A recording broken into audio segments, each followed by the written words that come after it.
All right. Hello, everyone. Welcome to our live stream. I want to welcome everybody. Today I'm pretty excited. I'm going to unmute my friend Ryan Cohn here, make sure he's all good to go. Ryan, you there? I'm here. How you doing? Great. How are you? Doing well. Doing well. Awesome. Well, thank you so much for making the time to be on today. Give everybody a little introduction to Ryan. So I met Ryan for the first time, I think in 2006. I was in my very first office space. We had moved in there in January of 2004. For some of you guys, I know my buddy Chris is on this call. A few other people worked in that 180 Allen Road office space where, it's funny, I joke around that I'd love to show people what my first office looked like, but I can't because it's now a parking deck. That place was a disaster. And I had been trying to get out of that place for a while. I didn't like the landlord. The parking lot was overflow parking for a bar called American Pie, which was a biker bar. And so we would come on Monday mornings and find ungodly things in the parking lot. And that particular day, I had a guest speaker coming to run a meeting at my office, my friend Brad, who drove a pretty nice car. And the woman who ran the property had apparently put a cone out on the sidewalk in front of where she liked to park, saying it was her reserved spot. And Brad had parked there because that doesn't mean a reserved spot. And she took the liberty to sticker his car, but didn't just sticker his windows, stickered the paint. And I was so pissed. And that day, I got a knock on the back door of my office, not the front door, but because we had like two different entrances. And this like young, good-looking dude shows up, and he's cold calling, asking about office space needs. And I said, "You have, first of all, I do business-to-business sales, so come on in. I'm going to listen to anybody. And second of all, your timing is beautiful." And so Ryan and I sat down and talked, and we went and looked at office space. And I'm really fortunate. Ryan's been my go-to guy for commercial space in Atlanta for the last 14 years. And I've gotten to watch him build his business from where he was an associate working with somebody else to where he started a new brokerage working with someone to where he branched out and started his own company, not only doing commercial real estate, but also buying and renovating buildings. And he's going to tell you his story. But Ryan, thank you so much for taking the time to get on today. Yeah, great to be a part of it. I'm humbled that you've asked me to be on today, so I appreciate that. So we've got our lockdown learning series going where I'm interviewing and talking with a group of successful entrepreneurs in different industries. And, Ryan has been somebody I've really admired since the beginning. He's got a ridiculous work ethic. It's funny because he's one of the only guys I can email 5:30 in the morning with because I know he's already up grinding. And he's built his business that way. So, I've got some questions for Ryan. I'm going to roll through interview style, and then we're going to open up the floor for other people to ask questions through the chat in Zoom here or through YouTube. And I will I'll open up and we'll be able to let you ask some questions towards the end here. So Ryan, first of all, tell us a little bit about your upbringing. Where are you from? What was your family life like growing up? Sure. So I grew up in East Cobb County. It's a suburb of Georgia. And I went to Pope High School. I had a brother, two parents. There was very kind of middle class, a little almost maybe a hair under middle class, but it was a great spot. My dad was in sales. My mom was a teacher. My background, my mom's background is she has six siblings, and her dad immigrated from Denmark. My dad grew up in the projects of Atlanta, and didn't have very good role models as parents. And he had dealt with some abuse and some things like that growing up, and I didn't. Thankfully, he didn't pass. He was good enough to not pass that along to my generation. And he had been married before. He had 3 other kids. So I had some half brothers and half sisters, and I still one of my half sisters I am very close with, and they mentored me. She mentored me as well, and her husband is very successful also, and is in real estate. My father passed away when I was 18 years old. He died of cancer, and I took care of him when I was 16, and it kind of was a very pivotal. I won't get too much into that, other than it kind of led me into self-discovery, because I realized that our time on life is finite, And it led me to read books such as Think and Grow Rich by Napoleon Hill. Um, Success is Not an Accident by Tommy Newberry, et cetera, et cetera. So that's kind of a little bit about my background. I played some sports, went to Georgia Southern University, majored in finance. School was not easy for me. I had tutors in math all throughout high school. I was a C student. I never really I never really saw the point in learning about stuff that I couldn't actually use in real life. So my attitude was a little bit immature at the time. That I got into, I got into my major and I started doing pretty well. So that was kind of my mindset when I was younger. Cool. Thanks, Ryan. And it's interesting to hear that we've been doing a lot of studying, and one of the things that we're doing as a group is a lot of us are reading Stephen Covey's 7 Habits of Highly Effective People, and one of the things that he talks about is how we each have an opportunity to be a transition figure in our family. And it sounds like, in terms of the way you treat people, your dad certainly was for your family, and you have been in terms of what it means to succeed in business for yours. So how did you get your start in business?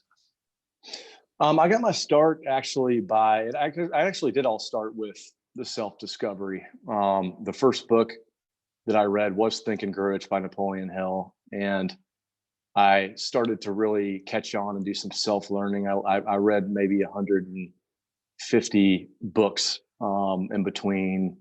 Before my dad had passed away, I read maybe one book. And then after he passed away, it flipped a switch and I started reading and getting into this self-discovery. So I started by interviewing people out of college, such as my neighbor that worked for AT&T, people that worked for different corporate companies, some guys that were in sales, et cetera, et cetera. And I found that commercial real estate was something that I liked, and it was something that I knew you could earn a high income in, and also pivot and do investments and things of that nature. So, and really, I just judged my entry into the working career world by the happiness of the person that I interviewed. So that's how I got started. My salary was $22,000 out of college, and I thought that was amazing when I graduated. I didn't realize how little money that was at the time, and I shortly learned, just having grown up. I grew up in a family where money didn't grow on trees, et cetera, et cetera. So I just didn't really have a knowledge of money and what was a lot and what wasn't. So got my job, and it was more about learning as a research analyst in commercial real estate. That first step was just I just wanted to gain knowledge on the market and how to become how to further my career down the road. So that was where I got my start. I then went to work for Richard Bowers and Company, which is where I met you. I remember knocking on your door.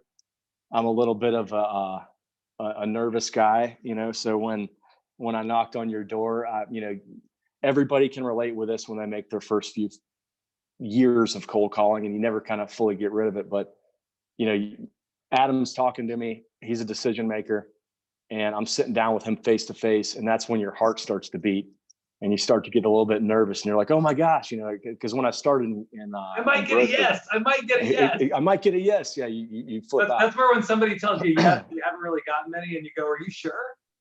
Exactly, and there's times like where I'm in that situation when I started where I miserably failed. I just was like, I would get too nervous, and I would, for lack of a better word, nut up and freeze up and things like that. And it was really fun and exciting to kind of come out of that and grow. And I think the rejection that I learned from that was just learning to deal with rejection is kind of what catapulted my career.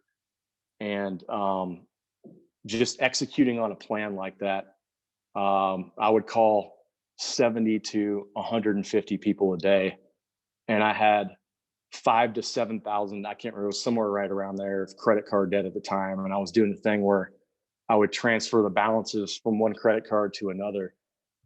So I thought that was a massive amount of money at the time. And it's still not, it's $5,000, but at the time I was sweating, I was nervous, I was getting commission only. It was a commission only job, and I had to go make it. I had nothing, I had no, nothing to fall back on. I got engaged at the age of about 25, and I moved in with my now wife, Stephanie, and we split the bills. I couldn't pay for much. I had 2 suits my mom bought me, which was awesome, from K&G, that I would just cycle in a 2-door Honda Accord. And, I was like, hey guys, I'm successful, I promise. And then I go pick them up in a beater of a Honda Accord. So it was a tough time starting out. I know when you and I met, I think I felt my Mazda followed your Accord out to go look at office spaces. So I get it. That's right. Yes, that's right. So, and then kind of fast forward, I think that, I think that the most important thing at that stage in my career, well, I guess rewind, not fast forward. The most important thing for my stage, for that stage of my career, was learning how to deal with the rejection, and then executing on a plan. And then just, you can't be afraid to ask. Like I read a book called Success is Not an Accident in college. A guy named Tommy Newberry is a local coach here. And I called him up in college and I said, hey, I read your book and I want to join your club and I don't have any money. He's like, well, how much can you pay me for a year? It was like $4,000 or $5,000. And I said, nothing. I can't pay you anything, but I will promise you, I will be your best student on the planet. And I started writing goals down, specific and measurable, with a plan of action. And I wrote 3-year goals, broke them down into 12 milestones. And I tried to accomplish 1 milestone every quarter. And I rewrote the weekly goals to get to the 3-year goals every single week for 15 years straight. And it took about 15 minutes. And it's beautiful because you paint the picture of your life. But Tommy, I asked him to join the club for free. And if I would have never asked him to do that, then I wouldn't have set goals and I wouldn't have joined his club. And, I think that had a big part of my success. And if you don't ASK, you won't GET. So you've got to ask. If you don't ASK, you won't GET. So you've got to ask, and you can't be afraid to. And you can't be afraid to look stupid, because I ask a lot of questions that are considered stupid questions, but you just can't be shy about it. You got to go for it.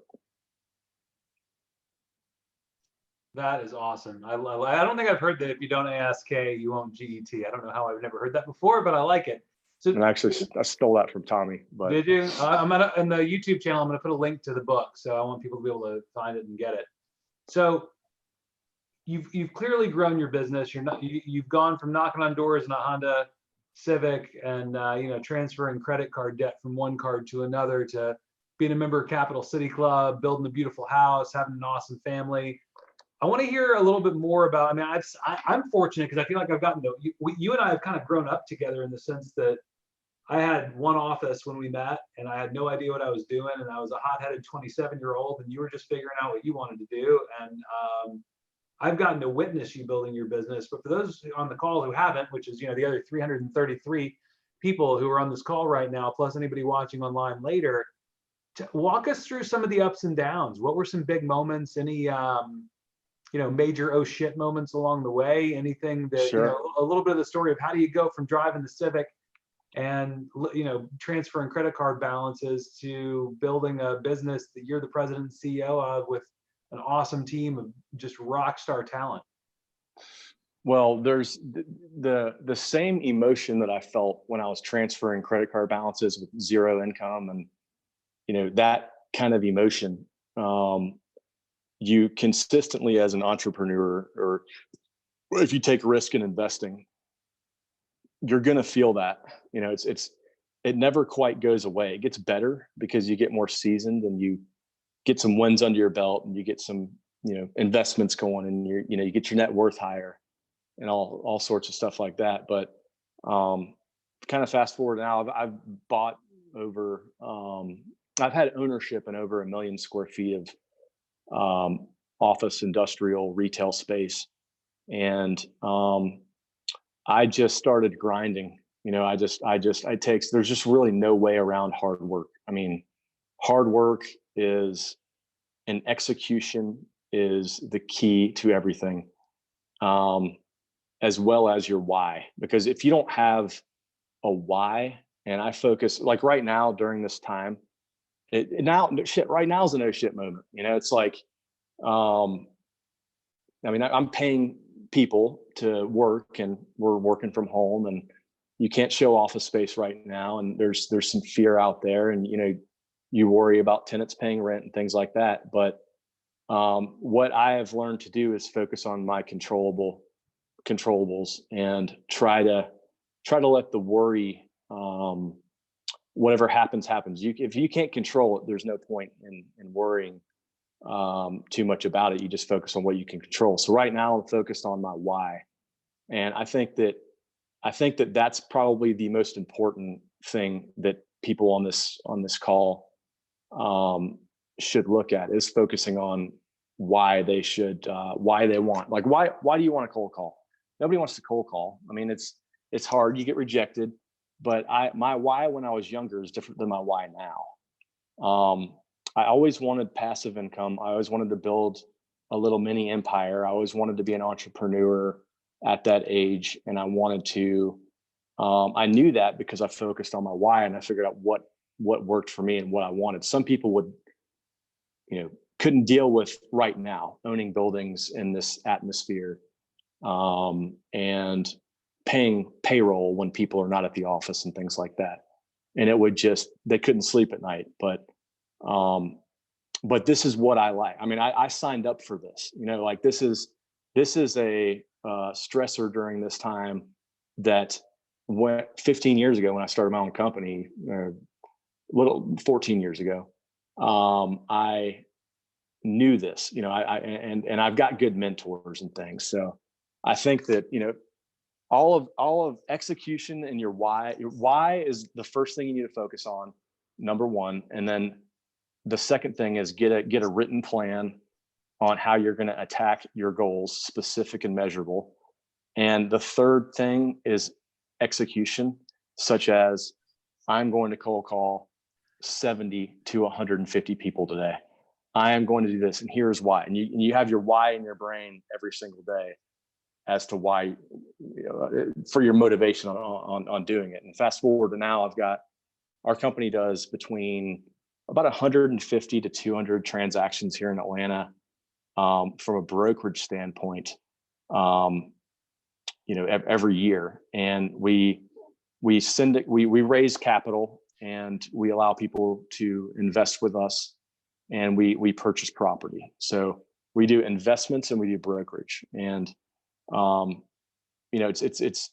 it's sometimes, like me and my wife were sitting out back we have a pool back there, and we were sitting back there the other day, and she was like, "Are you proud of yourself? Like in what you've done? Are you surprised and at where we are?" And she's like, "You're always kind of focused on the future, and I don't think you give yourself enough credit," and things like that.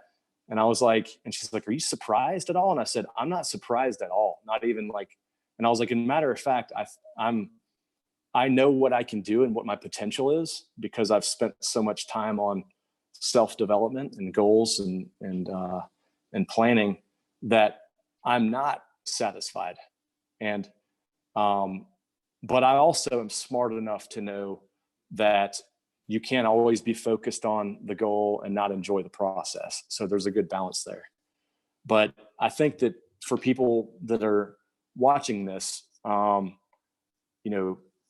dive headfirst into self-development,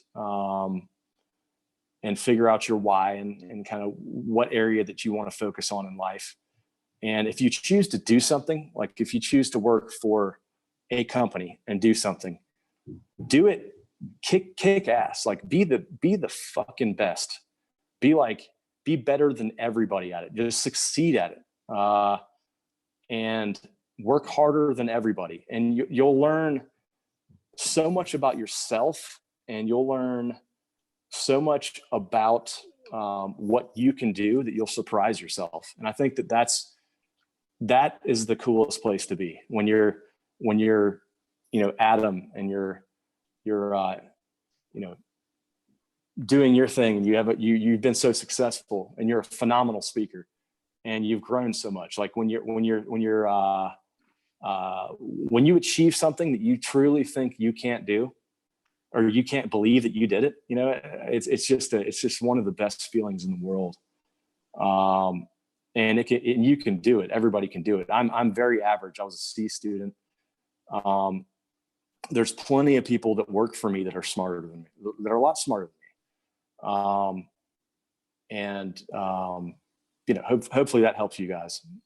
That's awesome. And I think, first of all, I appreciate the kind words. And I think, like I said, it's been fun watching each other grow. And I love that message about whatever you're going to do, just be the best. And we had Dave Anderson on a few weeks ago, and one of the things that he talks about is, it's important to recognize your successes and use them to fuel the future, but don't let that pat on the back turn into a massage. And I think what you're talking about is a good example of that. So what are some of the personal values that drive you day to day in your business and in your personal life? Because we've been hearing from a lot of different people, and I think that the center of what we hear is you can tell what someone values by the actions they take daily, right? And sure. So what are the things, what would you say your values are that drive you to make great choices personally and in business that lead to your success, both as a family man and as a dad and as a husband and as a businessman? So those have changed over time, and they were different when I was younger. When I was younger, I wanted a Lamborghini, or I wanted a whatever that is. I just wanted to be X, Y, and Z, and I had all these, and that actually worked for a little while. But I have always, for whatever reason, I think part of it's spiritual. I have always wanted to be a good human being and bless the world. And I've always wanted to be generous. I'm not like, I've gone through phases where I've had some fun, and I've, gone out, spent too much money, and, done my thing. But, and that is fun. And I recommend it. You got those different stages, but I think my values overall are, I want to leave this world a better place.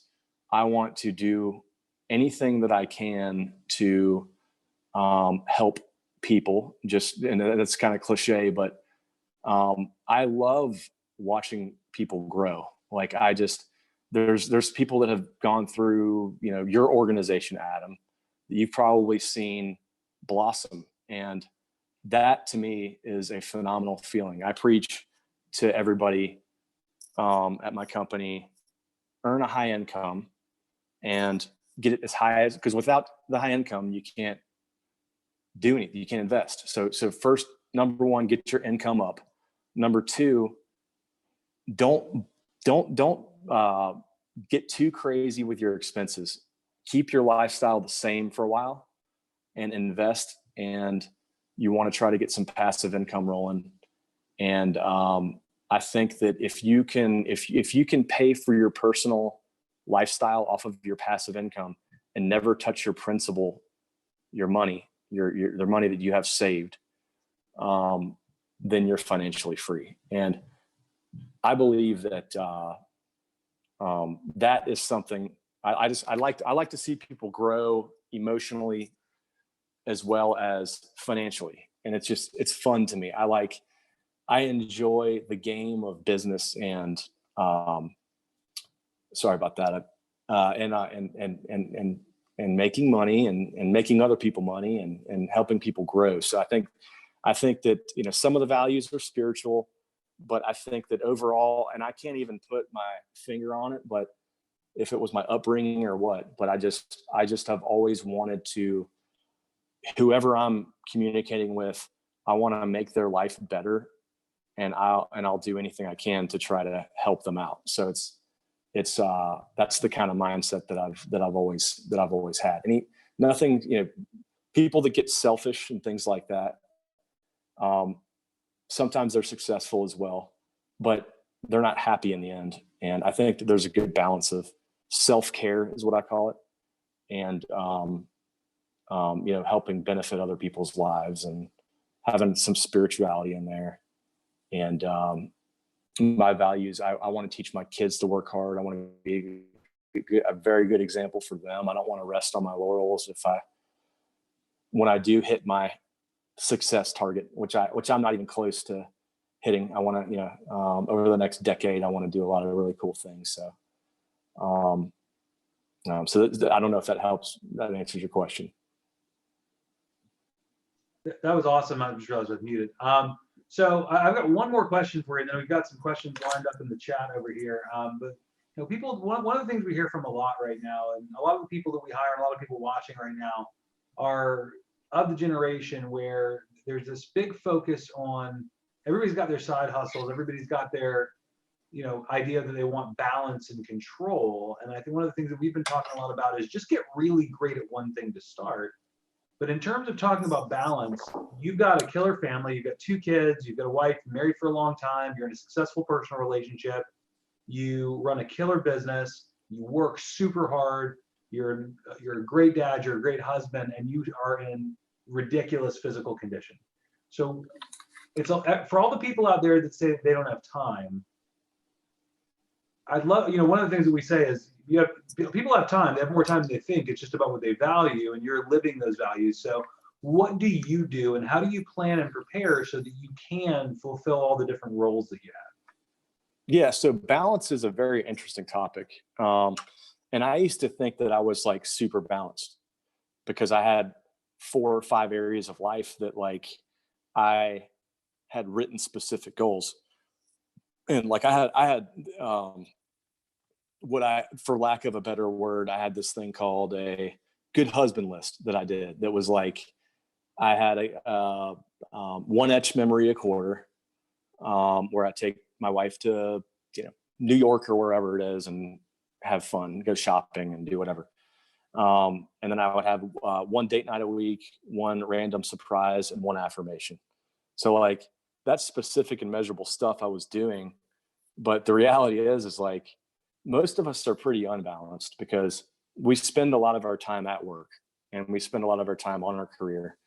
And it's 40 to 60 hours a week roughly that we're doing that. So I've been real intentional about my health and my and there was a time where when I had newborn babies and stuff, where I'd let my health slide a little bit.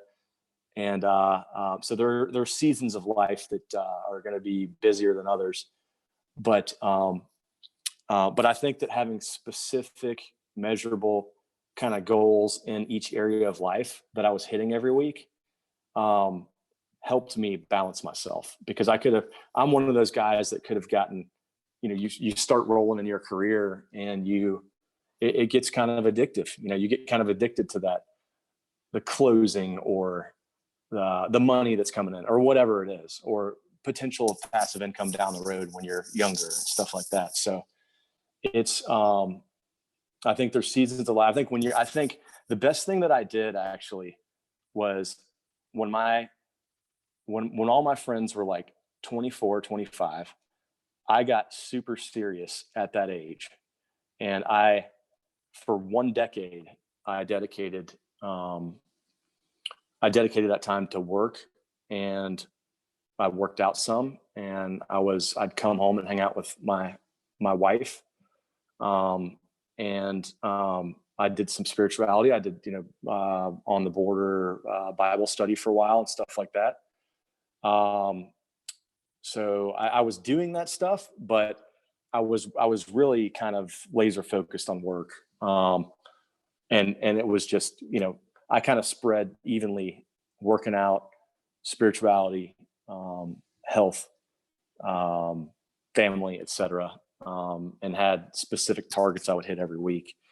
So it appears from the outside, Facebook, Instagram, all that crap, that I'm, that's all the good stuff, but there's just a lot of grind behind the scenes, that, and there's, there's a lot of that people just never see. Well, that's what everybody. Yeah, that's the whole thing. Is I think one of the things I've really had to adapt to in the last 6 or 7 years, especially, is I'm almost 42, and you'll be 40 this year, right? I'll be 40. Yeah. Because for secret here, Ryan and my wife Laura graduated high school together, but we didn't know that until after we had already known each other for a while. But so you're at that spot where a lot of the people we work with, they live on social media, and part of what has become part of my job is to remind people that what they see is filtered for our consumption, right? Like, they see all the lifestyle, they see the 6-pack abs and the fancy car, but they don't see the grind that went into it. And I think one of the things that's one of the reasons I wanted to get you on, is because you're not afraid to get on there and talk about what goes into the real work. So we've got some questions from the audience here now. Sure. I think we both share that love of seeing other people be successful. And this next guy is somebody who I've been working with for the last 12 years, and I'm really, really proud of what he's built. And he's built a company, and he's built a business, and he's built the ability to take care of his family. And he's got a question for you. So Nelson, you there? Yeah, what's up, Ryan? How's it going, man? What's up, Nelson? How you doing? Good to see you. Doing well. You too, sir. You too. So my question, just from hearing your story, you said kind of early on that, you wanted to be an entrepreneur, and it seems like you kind of already had that thought process. And when you started, you said you worked for someone else. I'm assuming you were good enough that obviously gave you the courage, or whatever you want to call it, to take that next step and open up your own shop. When you did that, I mean, was there any, I guess a couple part question here, was there any thoughts or maybe hesitations that you had, or, did you feel like you were just that much prepared, from everything you've done up until that point? And then whenever you did it, like, were there things that you learned that, along the way, whether it be about yourself or just how you had to adjust from, probably being a high performer working for someone to, again, being the man in charge, running your own show? Sure. Yeah. So I think that, you got to have, there are things, it gets completely different. You have to have your mindset has to shift from, you just kind of take more risk at the end of the day. And they're calculated risk. It's not something that sometimes people just take huge risk immediately and they're wildly successful. But I just actually, did the transactions that I did. I did the math on them. I did, my splits with the company where I was at, and I calculated that I could have, I was busting my butt. I was working early on, probably any minimum 10 hours a day, but probably closer to 11 or 12. And then I was working on Saturdays as well for 4 or 5 hours. And that was the first probably 2-3 years. So I just did the math and realized I can go start my own company, hire one person, and have office space and do all the subscriptions. And I could actually come out ahead of where my splits were at the current company. So I did the math there, and then your mindset shifts from, it's a different ball game. You've got risk of brokers, you've got overhead, you've got people producing, you've got all sorts of things you don't even think of, such as, and some are good, some are bad. I mean, I started my business in 2009, December, when the stock market had that 1,000-point correction. And that was a, oh shit moment. I was like, oh damn, this was not good timing. This is, but I went out there and I cold called my ass off, and I was able to get through those first times, those first couple of years. And you go through periods of time where I've had employees steal from me. I've had them do all sorts of different things. Anything you can think of under the sun, like anything you can think of, has happened to me as a business owner, like pretty much. And you have to be mentally ready for that. You have to not get too consumed emotionally when things don't go right, or an employee tells you something you don't want to hear, or somebody doesn't show up, or somebody quits on you, or somebody steals from you, or whatever. You just have to make a decision, and you have to deal it, let the emotions kind of go through you for a second, reset, and then just keep rolling. So you have to learn techniques like that emotionally. It's all mental. It's all in your head. So it's amazing how much stress and things like that you're actually capable of dealing with when you're in situations, different situations. So there's some negative and there's some positive to it. So you just have to shift your mindset into leveraging systems, people, money. Those are the three things, versus you just being a producer. So, and then in the beginning years, you have to produce everything as well on top of that. So you have to really just kind of figure out where your time is valuable. I had a lot of really good coaching, and I had a lot of really good mentors and good influences. You are who you hang out with type of thing, that I would call constantly and ask them, hey, am I doing the right thing here? What's going on? Am I spending my time in the right area? And real quick on that, I love that you're pointing out the fact that just because it's your company doesn't mean you stop being the top producer, because I know when you're probably still the top producer at your company. Yeah, I still am the top producer at my company. But there's been people that have been really close over the years that have, I think I got out produced by one guy one year.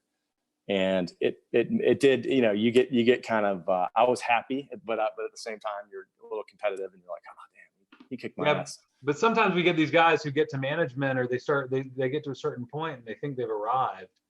And I don't know where it comes from, but it's this idea that the boss doesn't have to go work. And, everybody I've ever talked, we've interviewed some pretty successful people on here. And that's those the guys, goal. They're out there. Yeah, sure. But they're out there drumming up business still after how many years. We've got a great question from Herschel here, so I'm going to unmute him. Herschel, you there? Yep, I'm here. Let's hear it. I love this question because based on what Ryan talked about earlier. Awesome. So, hey, Ryan, how are you? Good. How you doing? Good. How did you overcome that childish mindset at a young age? Because I know you had said you got a C in school, you maintained a C average. So what are some things you did at a young age to kind of gain on that student mentality? Sure. Well, yeah, my teachers didn't like me very much. I like to kind of I was always on the line, you know what I mean? So, I would say something and then backpedal and, try to get out of trouble. But I think that really what did it for me was, just the pain of when I was younger, and, going through the stuff with my father was part of it, and dealing with, because we just talked about complacency. You're either a 1 is like you're the happiest man on the planet and you're the best, and a 10 is like absolute pain.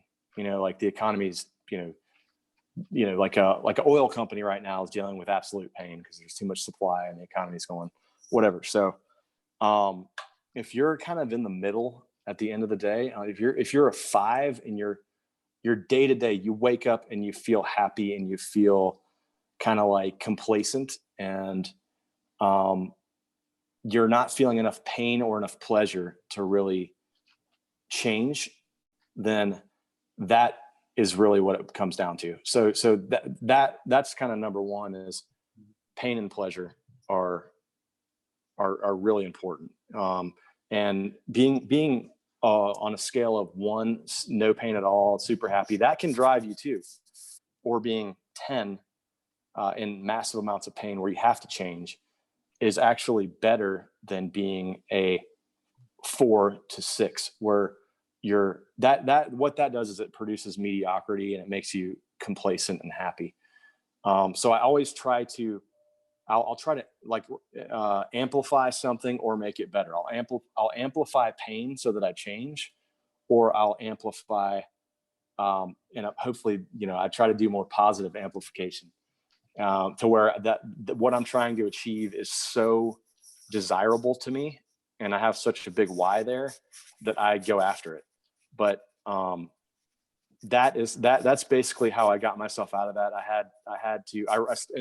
And I would say the number one thing you should start doing as a younger age, trying to mature, is dive into as much content as you can and surround yourself with good people, and, read all of these books and get yourself fired up. You know what I'm saying?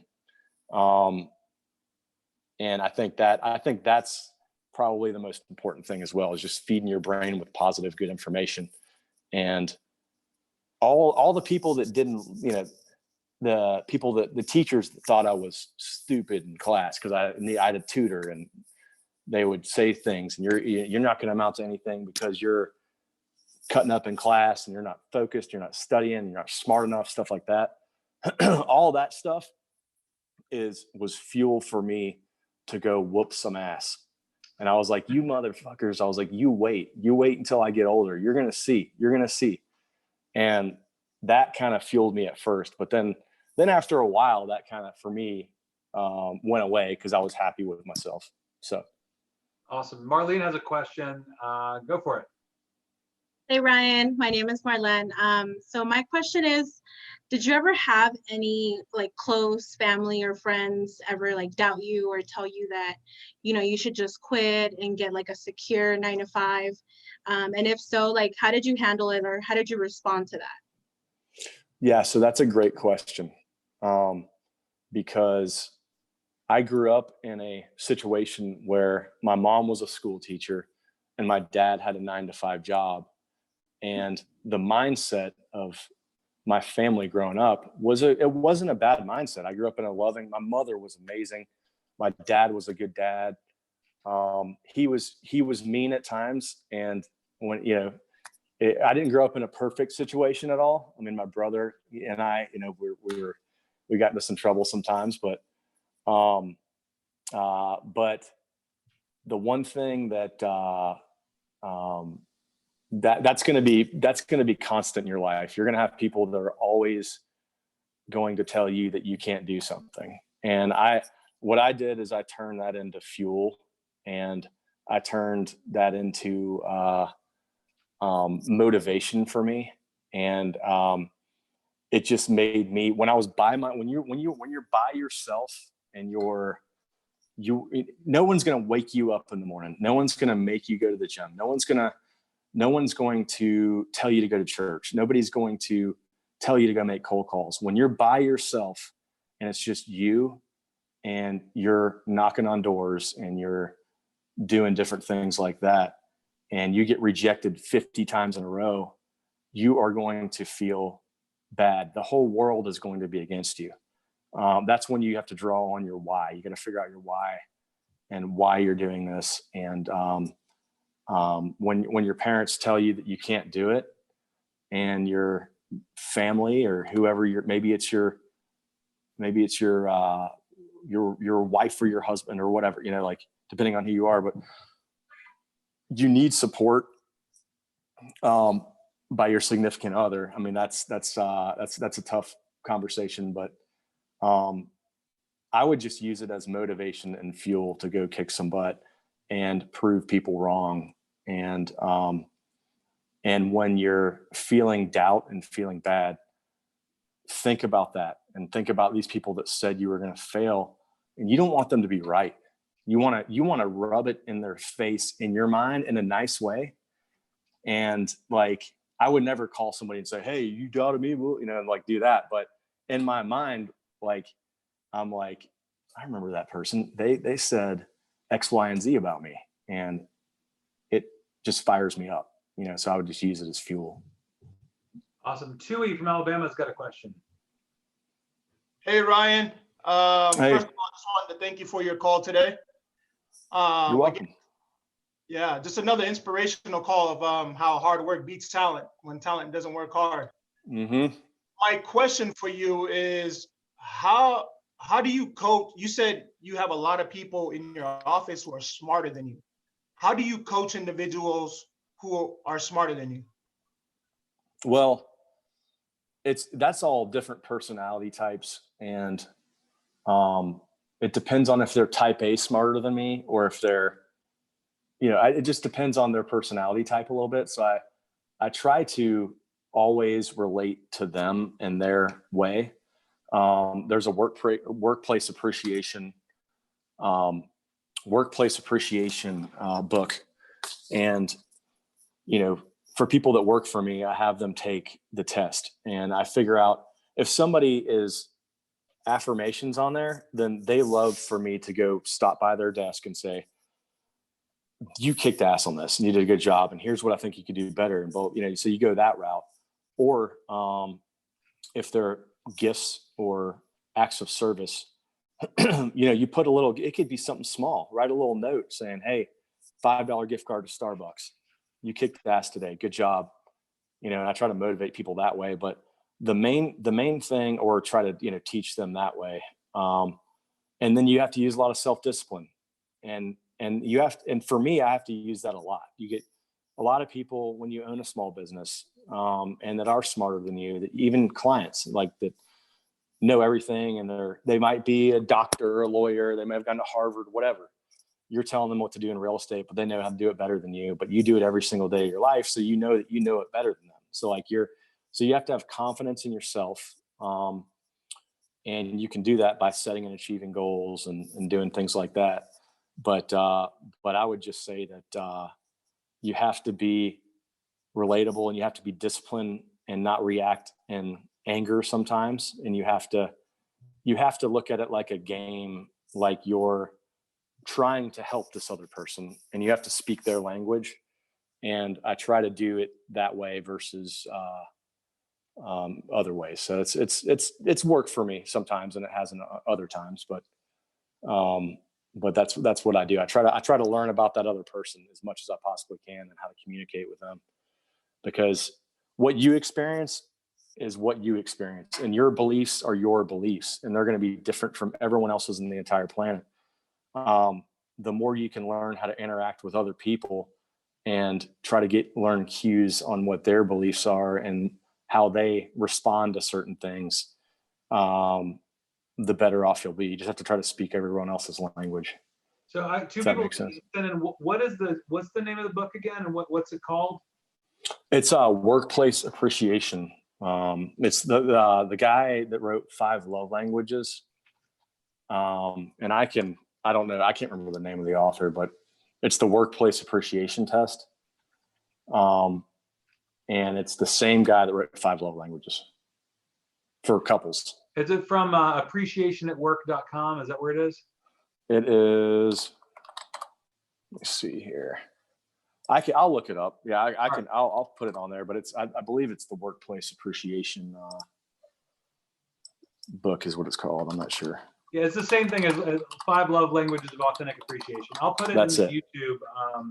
I'll put it in the YouTube link, so if anybody goes back and looks at it. So, and it's on Amazon as well, I just heard. Mike Cosper, you're unmuted. What's up? Hey Ryan, how are you? Good. How you doing? Doing great. Thanks for an awesome call. My question for you is, you were talking earlier about passive income. Just out of curiosity, what's your favorite income generating asset? Right now, given that the economy is shut down, if you can, there's really two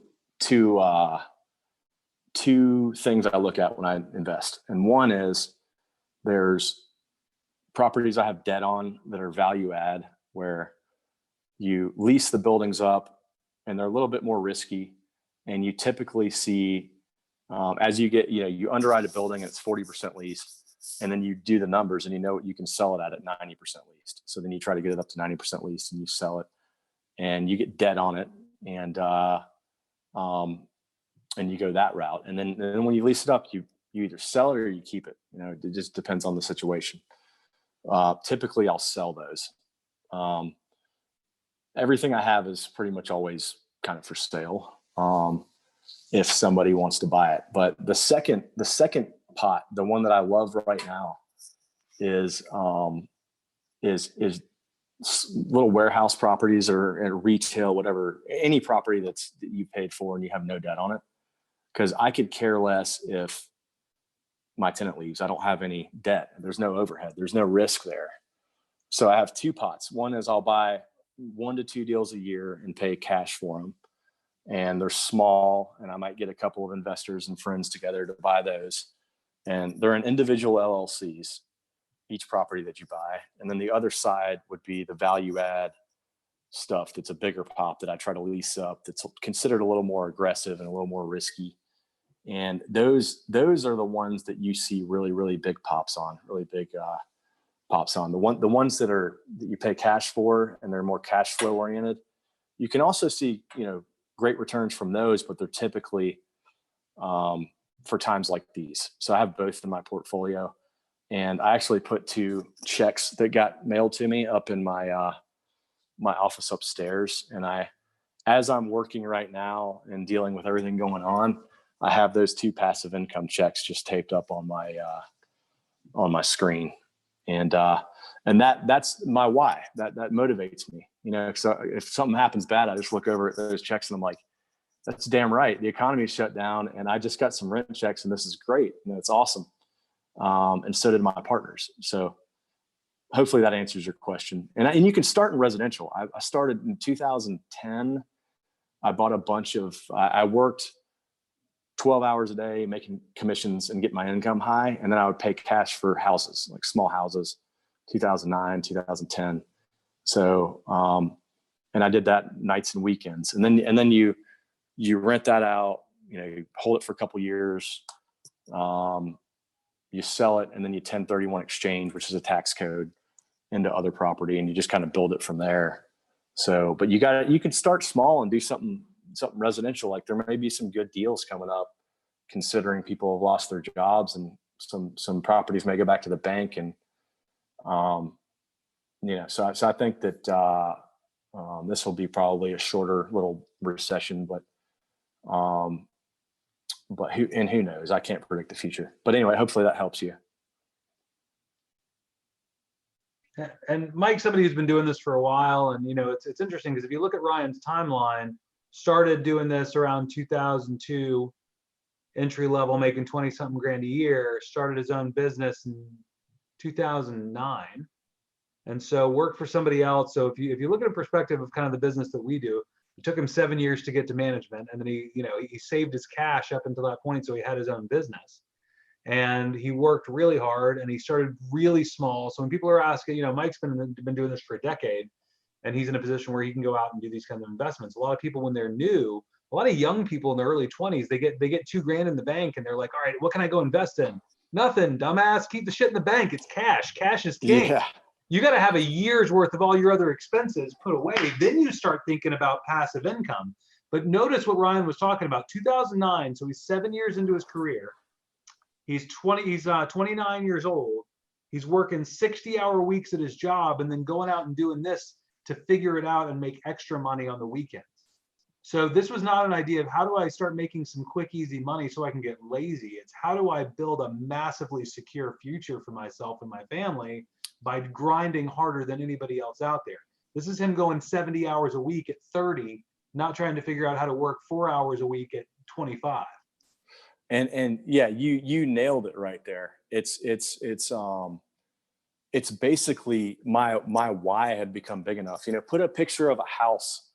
I have a Sprinter van that I toured Adam in, and I had the picture of the Sprinter van up in 2003 on my wall in my office for like 10 years. And it was a someday maybe goal where I would have a driver, executive seating, wireless internet, Apple TV. It's basically just it looks like a party bus almost. And I was going to use that driver for tours and things like that. It was, and for nights out with a couple too many cocktails. Exactly. That's really a lot of fun too. I use it way too much for that, by the way. But that was a goal. I had put that picture up in my office. And then 10 years later, I bought that van and then had a driver and then whatever, so my why was part of my why is having that van and having a picture of it. And then, put passive income. Like I even do that now. I'll show you guys right here. if I can grab this, I mean, this is a little vision board that I just created that you probably can't see it, but it's got a spiritual thing on there. It has passive income right there. It's got my family. It's got opportunity fund. I'm trying to raise money right now for commercial real estate investment fund. I'm trying to raise $50 million. That's a very large number. People laugh, people have laughed at me my whole life about stuff like that, but you got to aim high. And, I did start buying a 3-bed, 2-bath house for $50,000 was my first investment. And, I paid cash for it, and I was getting $1,100 a month in rent and passive income. And I just thought it was the coolest thing on the planet to wake up January 1st and get a paycheck for an investment. So just fire yourself up, figure out your why and get motivated, and then attack it. That would be my advice on that. Well, Ryan, this has been awesome. I really appreciate your time. I know how busy you are. We have a little tradition here at the end of our calls. I'm going to unmute everybody. Everybody give Ryan some love. Thank you so much for your time, Ryan. Thank you. And thank you. Correction.